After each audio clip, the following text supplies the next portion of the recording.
आहार, औषध, अभय एवं ज्ञान। शास्त्रों में वर्णित हैं ये 4 प्रकार के दान, जिनसे होता है प्राणी मात्र का कल्याण।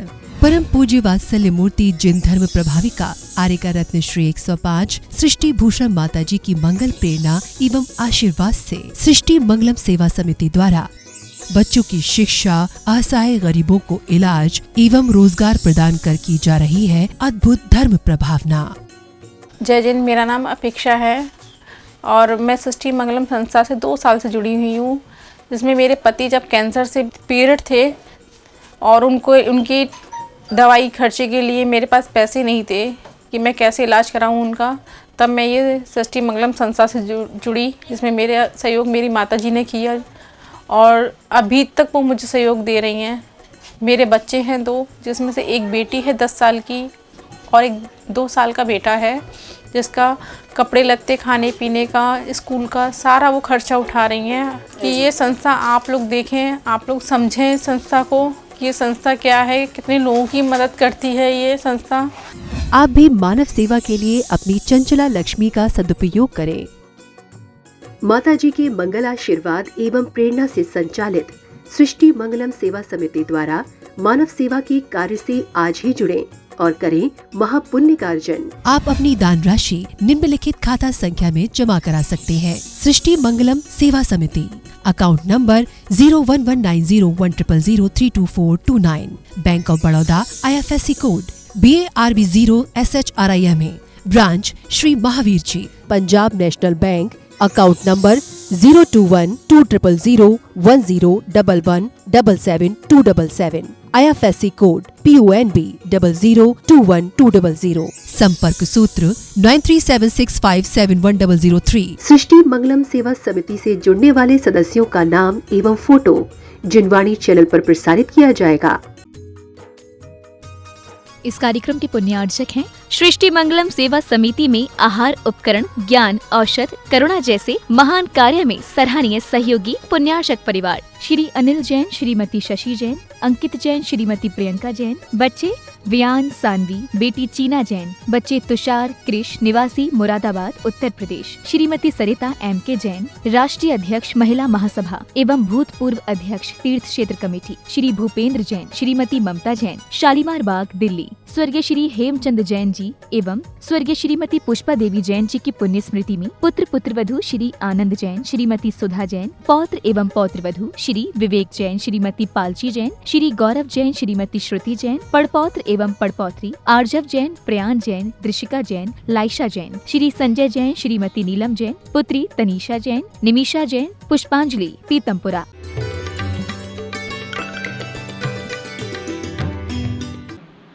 हम ठंडी के दिन में गर्म कर सकते हैं, गर्म के दिन में ठंडा करके नहा सकते हैं। हम उससे कोई काढ़ा बना सकते, कुछ भी कर सकते। पानी हमारे पास है, चना हमारे पास है, उससे बेसन की बूंदी बनाओ या नमकीन बनाओ या कच्चा खाकर पेट दुखा, या उसे रख दो तो घुन लग जाएगा। चना आपके पास है। इसी प्रकार से कर्म हमारे जब तक उदय में नहीं आया तब तक हम उसे चाहें तो संक्रमित कर सकते हैं, उसे शुभ परिणामों से थोड़ा सा बदल सकते हैं, मंदोदय में कर सकते हैं। क्योंकि जो पाषाण और शैल की तरह थे कर्म, मजबूत थे, नहीं बदले जा सकते थे, उन्हें हम लता और दारू रूप में कर सकते हैं। लता और दारू का मतलब समझ गए? लकड़ी को, बैत की लकड़ी को या बेल को जहाँ चाहे घुमा सकते हैं। हम शुभ कर्मों के माध्यम से कर्मों की स्थिति को कमजोर कर सकते हैं। हमारे यहाँ आम के अचार के लिए आम आया है, उसे चाहे तो मुरब्बा बनाकर खाओ और चाहे तो खट्टा अचार बनाओ और चाहे तो ऐसे ही खा कर दांत खट्टे करो, तुम्हारे ऊपर है। इसलिए ये मत कहना कर्मों का भगवान जो कर्म किए हैं वो तो भोगने ही पड़ेंगे। नहीं, हम कर्मों का पुरुषार्थ करेंगे। कर्म तो सिर्फ कर्म है, हमें कैसे लाना। हमारे इतने मुनिराजों को उपसर्ग हुए, घानी में पेल दिया, अग्नि में जला दिया, गोधन में बंद करके उन्हें जलाकर मार दिया गया, घानी में पेला गया, बहुत कष्ट दिए गए। लेकिन उन मुनियों ने उस समय अपने आत्म ध्यान की शक्ति से मोक्ष पा लिया। हमें तो जरा सी कोई बात कह दे तो हम तो जब तक उसे और बढ़ा चढ़ा नहीं दे तब तक चैन नहीं पड़ते। हर कोई हाथ दिखाता है, मैं कहती हूँ कभी निराश मत होना, जीवन में उदास मत होना। अरे हाथ की लकीरों से क्या होता है, भाग्य तो उनके भी होता है जिनके हाथ नहीं होता, भाग्य तो उनके भी होता है जिनके हाथ नहीं होता। हमें ऐसे कोई कृत्य नहीं करने हैं जिनसे ऐसी पर्यायें, जो आज के दिन की बात है, हमें ऐसी पर्यायें नहीं पाना है। और एक सेठ के घर में एक किसी नौकर को, अनाथ बच्चा था, उसे नौकरी के लिए कोई कह गया कि बच्चे के माँ बाप मर गए हैं, आप इसे रख लो। सेठ ने सोचा चलो घर में काम करता रहेगा। और सेठ के भी एक लड़का था। एक दिन एक ज्योतिषी आया और सेठ ने अपने लड़के का हाथ दिखाया। अब ज्योतिषी को तो पता नहीं था कि ये नौकर है, ये लड़का है। सेठ ने अपना बेटे का हाथ दिखाया और कहा कि ये बताओ आगे कैसी उन्नति कराएगा। तो ज्योतिषी ने कहा ये तो ज़्यादा उन्नति नहीं करेगा, लेकिन ये तुम्हारा लड़का है ना, ये बहुत उन्नति करेगा, ये तुम्हारी पूरी संपत्ति को बड़े अच्छे से बढ़ाएगा और सुख भोगेगा, यही चलाएगा तुम्हारे घर को। अब आप सच बताना, आपके बेटे को छोड़कर कोई नौकर के बेटे को कह दे कि तुम्हारी संपत्ति का मालिक बनेगा, तो आप सच बताना क्या होगा आपके अंदर। आपको तो लगेगा कि आज ही इसको कुछ हो जाए, मेरा बेटा बचा रहा। मैं और शब्द तो नहीं कहूँगी। तो उसने तो लेके हत्यारे को कहा कि इसे मार दो, बच्चा छोटा ही सा था। उसने सोचा मैं क्यों मार दूं, इसे ऐसा करता हूँ कुआं में ढकेल देता हूँ, मरेगा तो मर जाएगा, बचेगा तो बच जाएगा। और कहते हैं कि वो कुएं में कोई पत्थर उसे मिल गया, पटक तो दिया था, लेकिन उस पत्थर के सहारे वो आवाज़ देता रहा। और किसी और दूसरे ने उसे, कोई गोपालक था, उसने उसे निकाल लिया, ग्वाला बोलते हैं गाय पालने वाले। और उसके यहाँ वो बच्चा पलने लगा, क्योंकि उसके भी बच्चा नहीं था। उसके जिसके यहाँ गया वो उसके यहाँ बच्चा नहीं था, तो बड़े लाड़ प्यार से पला। अब लाड़ प्यार से पला और सेठ तो इस बात को भूल सा ही गया था। वो बहुत दिन बाद जब किसी दूसरे गांव में गया, लोगों ने कहा यहाँ बहुत अच्छा घी मिलता है, और वो घी के व्यापारी के यहाँ गया तो पहचान लिया उसने, कुछ निशान तिल आदि ऐसे थे। बोले तुम्हारा बेटा है क्या? बोले हाँ। अब आपको पता है सच्चाई छुप नहीं सकती, बनावट के उसूलों से खुशबू आ नहीं सकती, कभी कागज के फूलों से हवाइयाँ तोड़ गई। वो बोले ये तो मेरा बेटा है। बोले तुम्हारा कहाँ से है? बहस होती रही।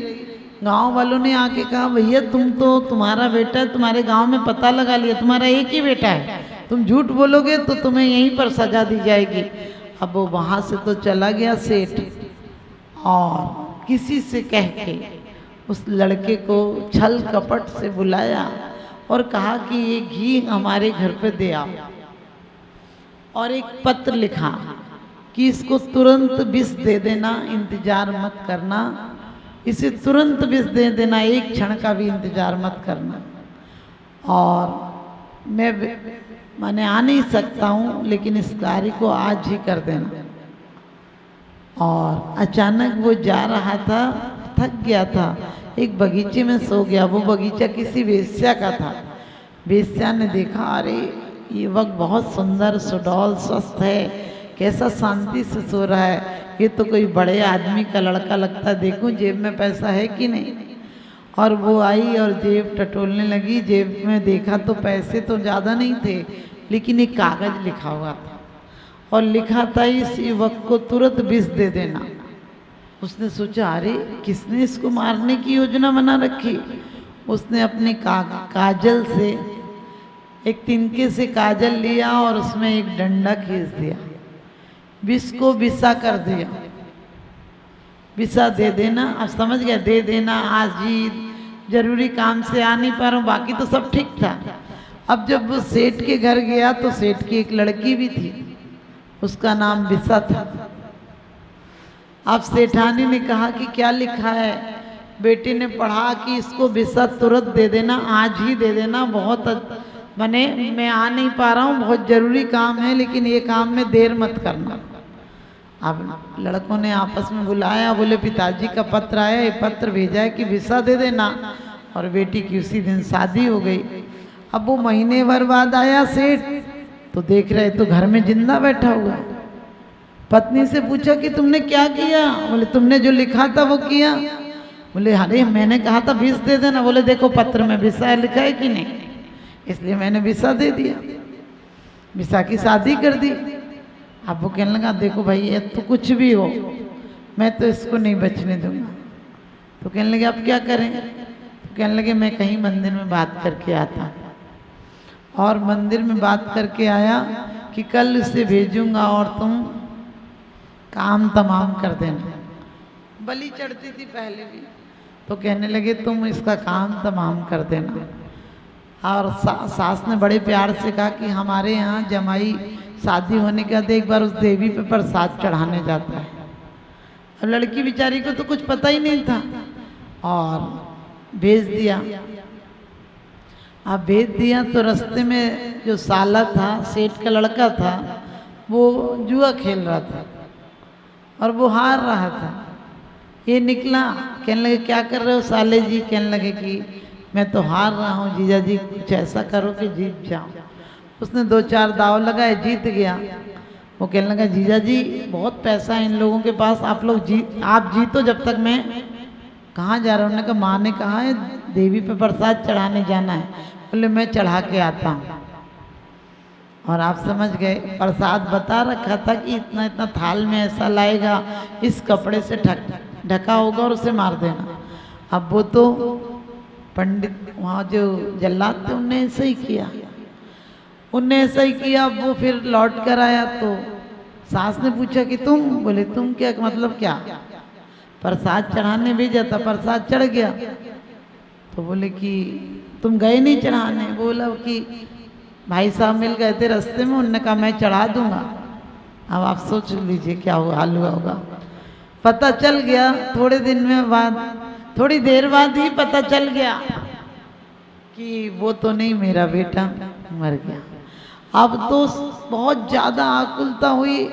सास ने बहुत समझाया कि कम से कम बेटा गया, जमाई को ही जीने दो। वो बोला मैं मर जाऊंगा यदि जमाई नहीं मरा तो, मेरे बेटे को भी इसने मार दिया, इसके कारण मर गया, ऐसा हुआ वैसा हुआ। बहुत गुस्सा करा, कहने लगे कुछ कर वरना मैं मर जाऊंगा। अब पत्नी सोच रही थी मेरा पति तो बचा रहे, और उसने क्या कहा, सोचा कि मैं अपने हाथ से तो जमाई को कैसे खिलाऊं, बेटी क्या सोचेगी। और उसने लड्डू बनाए, एक बनाए चीनी की मेवा डाल के, बढ़िया ड्राई फ्रूट डाल के, और एक सादा।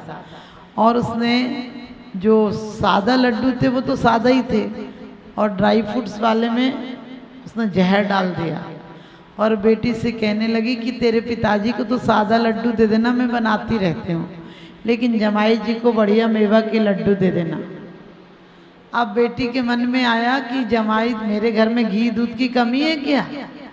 मेरे ससुराल में तो बहुत घी दूध है, मैं वहाँ उनको रोज खिलाती रहूँगी।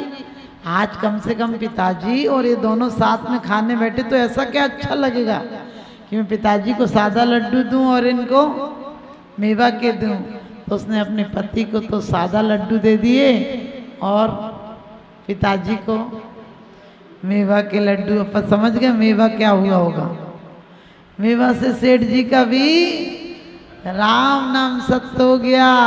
लेकिन उस युवक ने एक मुनिराज से पूछा कि मुनिराज महाराज, हमारी जिंदगी इतने बार मौत के मुंह से क्यों वापस आ गई?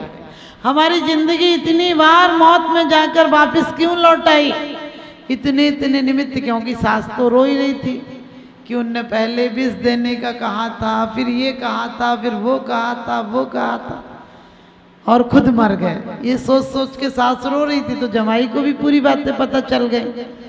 तो उसके बाद मुनिराज ने कहा, तुम पहले एक मछुआरे थे, किसी मुनिराज के उपदेश से तुमने पहली मछली को ना मारने का नियम लिया था, और तुमने उसके गले में एक पहचान के लिए धागा बांध दिया था, और वो 5 बार आई दिन भर में, बगी बगी आई, 5 बार आई, और तुमने 5 बार उसे छोड़ दिया।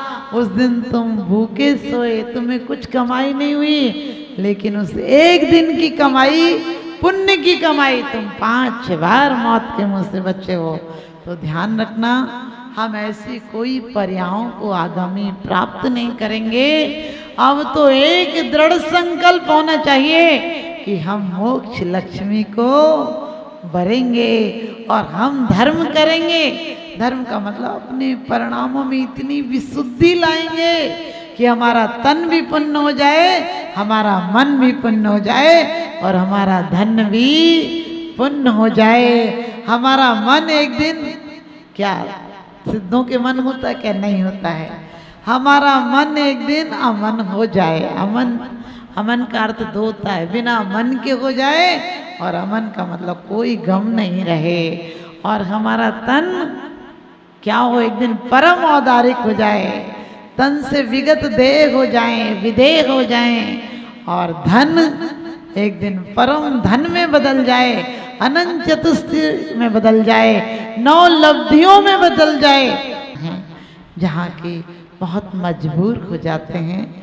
आप सब अच्छी पर्यायों को प्राप्त करें, मेरा यही सुभाष।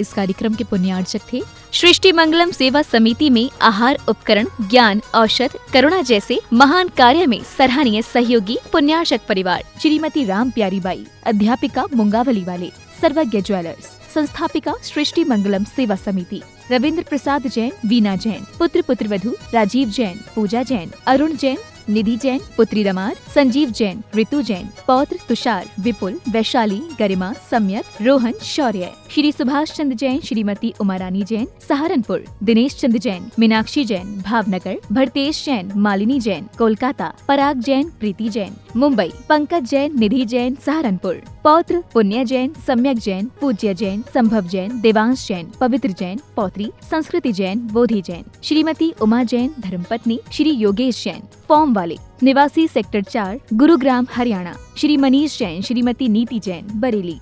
परम पूजनीय वात्सल्य मूर्ति जिन धर्म प्रभाविका आर्यका रत्न श्री 105 सृष्टि भूषण माता जी की मंगल प्रेरणा एवं आशीर्वाद से अतिशय क्षेत्र श्री महावीर जी में विगत वर्षों से संचालित है चतुर्विध संघ की आहार व्यवस्था, जिसमें आहार विहार, पिच्छी का मंडल, वस्त्र, शास्त्र, औषधि दान आदि की व्यवस्था सुचारू रूप से निरंतर की जा रही है।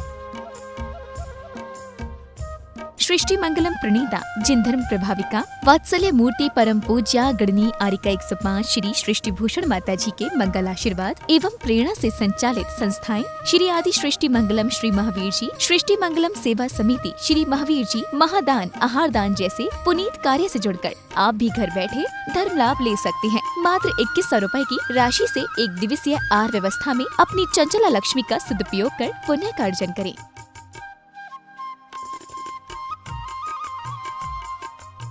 एक दिवसीय आहार व्यवस्था 2100 रुपए, सामान्य सदस्यता 1 वर्ष 11,000 रुपए, सामान्य सदस्यता 2 वर्ष 21,000 रुपए, सदस्यता 31,000 रुपए, विशिष्ट सदस्य 51,000 रुपए, अति विशिष्ट 71,000 रुपए, संरक्षक 1,11,000 रुपए, संरक्षक शिरोमणि 2,11,000 रुपए।